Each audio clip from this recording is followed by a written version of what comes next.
मंत्री जी का दरबार लगा था, जहां फरियादें सुनी जाती हैं। ऐसे में 2010 में भर्ती किए गए पीटीआई, जिन्हें सुप्रीम कोर्ट के आदेश के बाहर निकाल दिया गया, वो भी अपनी फरियाद लेकर गोहाना के सिंचाई विभाग के विश्राम गृह पहुंच गए, जहां पहले से बिजली मंत्री रणजीत सिंह, बीजेपी सांसद संजय भाटिया और सोनीपत के सांसद रमेश कौशिक मौजूद थे। पीटीआई टीचर्स की मांग है कि उन्हें बहाल किया जाए, क्योंकि वो इस उम्र में ना तो कोई और काम कर सकते हैं और ना ही परीक्षा की तैयारी। लिहाजा सरकार का विरोध करने के अलावा कोई रास्ता नहीं बचा। लेकिन इस दौरान भी उनकी बात बाद में सुनी गई। पहले पुलिसकर्मियों ने उन्हें रास्ते से हटाने के लिए सभी सीमाएं लांघ दी। नौकरी सर जबरदस्ती हमें छीन ली गई है, जिसमें किसी भी कैंडिडेट की कोई गलती नहीं है। सारी जो गलती है वो चयन आयोग की है। चयन आयोग को तो कोई पकड़ नहीं रहा सर, और अपनी सरकार आपसी खींचातान के अंदर हमें बलि का बकरा बना दिया गया है। और आज हम इस हालात में खड़े हैं कि आज हम रोड पे खड़े हो गए हैं। हमें रोज धरने प्रदर्शन करने पड़े अपनी मांगों को मनवाने के लिए, अपनी सच्चाई को साबित करने के लिए, जिसमें हम बिल्कुल सच है, हमारे कोई झूठ नहीं है। तो आज क्या हुआ, धक्के मुक्की की है? हाँ सर, आज बिल्कुल धक्के मुक्की किया है। जितने भी बड़ी गार्ड होते हैं उन्होंने हमें धकेला, पीछे धकेला हमें आप बात नहीं करेंगे। और खुद मंत्री साहब भी खुद ही भाग गए हमारे आगे आगे। फिर दिया अगर वो सच होते, उनके अंदर जरा सा भी सच होता सर, तो आज वो हमसे बात करते, हमें समझाते, हमें बताते कि हम आपको नौकरी पे वापस लेंगे। हमारी गलती नहीं है, जिसकी गलती है उसे पकड़े। हमारा कोई कसूर नहीं है, कसूर है तो सिर्फ सिलेक्शन कमेटी का है। हमारी जांचें करवाओ और हमारे सभी डॉक्यूमेंट सही हैं। हम धक्के मारे गए आपको? जिससे हमें कहा गया हम मिलवाएंगे, लेकिन पिछले गेट से सरकार के बंदों को निकाल दिया गया और हम वहीं खड़े के खड़े रह गए। पीटीआई टीचर्स ने जब विश्राम गृह का घेराव किया तो प्रदर्शन देख सांसद रमेश कौशिक दूसरे गेट से निकल गए। इसके लिए पहले पुलिस की मदद से प्रदर्शनकारियों को गेट से हटा दिया गया। इस दौरान जेंट्स पुलिसकर्मियों ने महिला पीटीआई टीचर्स को उठाकर साइड में किया, जिससे पीटीआई टीचर्स और भड़क गए। बिल्कुल रोड पे ला दिए भाई। ठीक है, हम ऐसा हो रहा है, कोरोना की मार से हम नहीं डरते, लेकिन हम खट्टर सरकार ने बिल्कुल मार दिए हैं। हमारे साथ 10,000 बंदे जुड़े हुए हैं, 2,000 आदमियों के साथ 10,000 बंदे हमारे भूखे हैं घर में, और हम सुबह निकल लेते हैं रोडों पे इतनी भयंकर गर्मी में। क्या करें, हम कहाँ जाएं? हमारी कोई गलती नहीं किसी की, गलती किसी की नहीं है, गलती है उसको नहीं वो देख रहे हैं, लेकिन एक आम आदमी का है। आम आदमी के पीछे पड़े हुए हैं, क्या करेगा आम आदमी, कहाँ जाएगा? क्या किया आज आपने, कहाँ पहुँचे हो? आज हम गोहाना में आए हैं। हाँ। और पूरे हरियाणा से हमारे साथी इधर इकट्ठा हुए हैं। अच्छा, क्या कर रहे हो? क्या करें, हम धरना दे रहे हैं, हम मर रहे हैं इधर इतनी गर्मी में।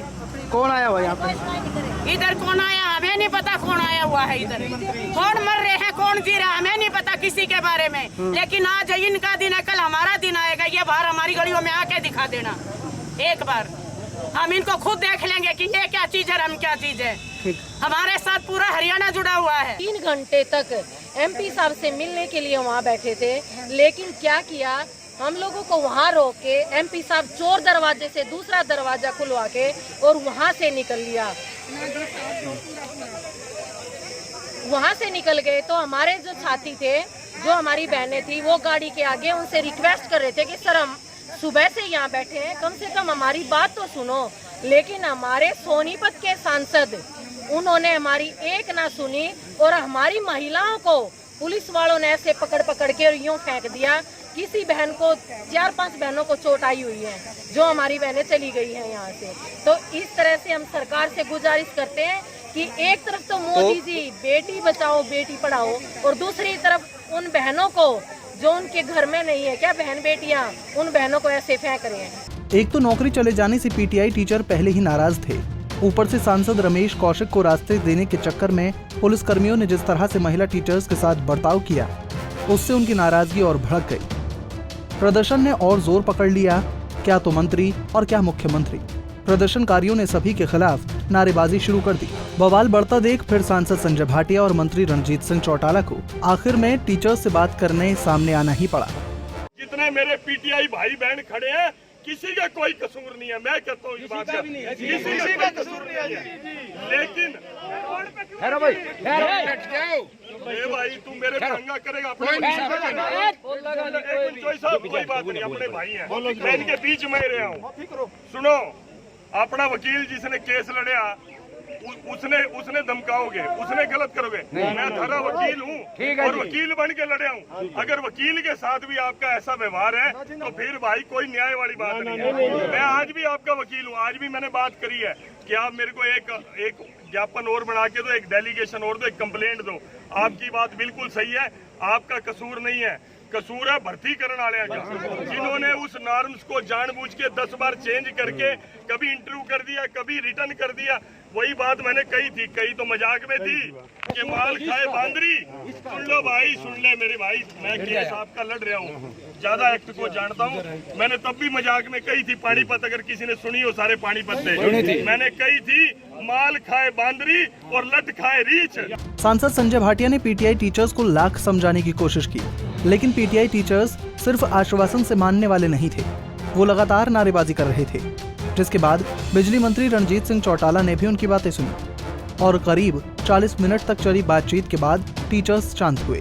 17-18 में मैं चंडीगढ़, भाटिया साहब भी आ जाएंगे, शायद मोर प्रोबेबली 17 तारीख को इनकी सीएम साहब के साथ मीटिंग कराएंगे। इनका 11 आदमियों का एक डेलीगेशन आएगा, उन 11 के साथ मैं और संजय भाटिया जी दोनों होंगे और सीएम साहब होंगे, और जो इनके दफ्तर से अधिकारी हैं, चाहे वो डायरेक्टर एजुकेशन है या सेक्रेटरी जो एसीएस होते हैं वो है, या जो भी इससे इन्वॉल्व ऑफिसर्स हैं, उनको बुलाएंगे ताकि इनके सामने सारी पिक्चर क्लियर कर सकें। हमने इन्हें देखा, हमारी पूरी कोशिश होगी, पर कुछ मर्यादाएं हैं क्योंकि सुप्रीम कोर्ट के फैसले हैं, तो हम एक सीमा और कानून से बाहर हम नहीं मदद कर सकते। जितनी होगी उसमें हमारे खुला आपके साथ है, उन्हें हमारी जवाब।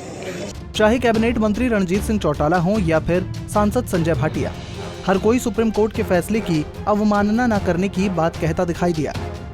किसी के पास भी समाधान नहीं था, ऐसे में सभी बातचीत करने की बात कहते ही नजर आए। बहरहाल पीटीआई टीचर्स की निगाहें 18 जून को सीएम के साथ होने वाली मुलाकात पर टिकी है। देखना होगा कि सीएम पीटीआई टीचर्स की बहाली की मांग पर क्या आश्वासन देंगे।